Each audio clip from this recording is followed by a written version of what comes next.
இரண்டாவது for a battle, அதுக்காக நம்ம அபிஷேகம் பண்ணார். மூன்றாவதாக ஒரு அறுவடைக்காக நம்ம அபிஷேகம் பண்ணியிருக்கிறார். 13ஆம் அதிகாரம் 48, 49 அந்த வார்த்தை இப்படி சொல்கிறது. 48, 49 அந்த வார்த்தை, புறஜாதியார் அதை கேட்டு சந்தோஷப்பட்டு, ஒரு பெரிய அறுவடைக்காகத்தான் ஆவியானவர்களை வைத்திருக்கிறார். சந்தோஷப்பட்டு கர்த்தருடைய வசனத்தை மகிமைப்படுத்தினார்கள். நித்திய ஜீவனுக்காக நியமிக்கப்பட்டவர்கள் எவர்களோ அவர்கள் எல்லாரும் விசுவாசித்தார்கள். 49 கர்த்தருடைய வசனம் அத்தேசமெங்கும் பிரசித்தமாயிற்று. ஒரு ஆமென் சொல்ல மாட்டீங்களா? The work of the Holy Spirit. Number 1, to make a witness, உன்னை சாட்சியாய் வைக்க. இரண்டாவது, யுத்தத்திலே நீ ஜெயிக்க. மூன்றாவது, ஒரு மிகப்பெரிய அறுவடையை கர்த்தர் வைத்திருக்கிறார். பக்தன் பாடுவது போல, ஒரு மாபெரும் அறுவடை என் கண்களிலே தெரிகிறது. ஒரு மாபெரும் அறுவடைக்காக கர்த்தர் ஒரு ஆயத்தம் பண்ணியிருக்கிறார். கடைசியாக தேவனுடைய ஆவியானவர் பயன்படுத்துவது மட்டுமல்ல, பாடுகளுக்கு மத்தியிலே நம்மை உருவாக்குகிறார்.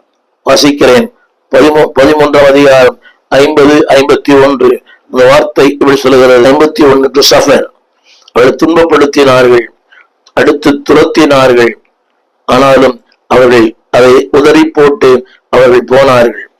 என்னை கேட்டுக்கொண்டிருக்கிற அன்புடைய பிள்ளையை, number 1, to recognize the Spirit of God, the work of the Holy Spirit, recognize you, உன்னை பிரித்தெடுத்து உனக்குள்ள கிருபையை வெளியே கொண்டு வர வேண்டும். இரண்டாவது, to authorize, அதிகாரம் கொடுக்கிற ஆவியானவர்.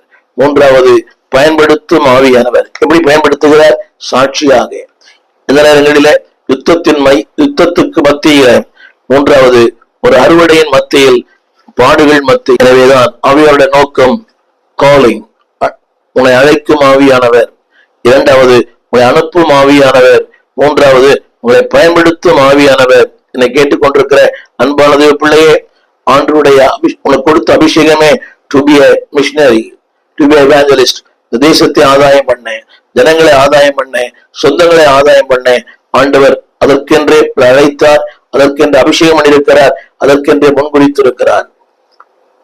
To authorize you, to use you, to approve you, உன்னை அங்கீகரிக்கும்படியா. எனவே தேவனால் பயன்படுத்தப்பட வேண்டுமானால், முதலாவது ஒரு சபைக்கு ஒழுங்கா இருங்க, ஆராதனை செய்யுங்க, பிரசங்கையில் ஆராதனை. இப்படி செய்யும் போது உங்கள் தேவன் பயன்படுத்துவார்.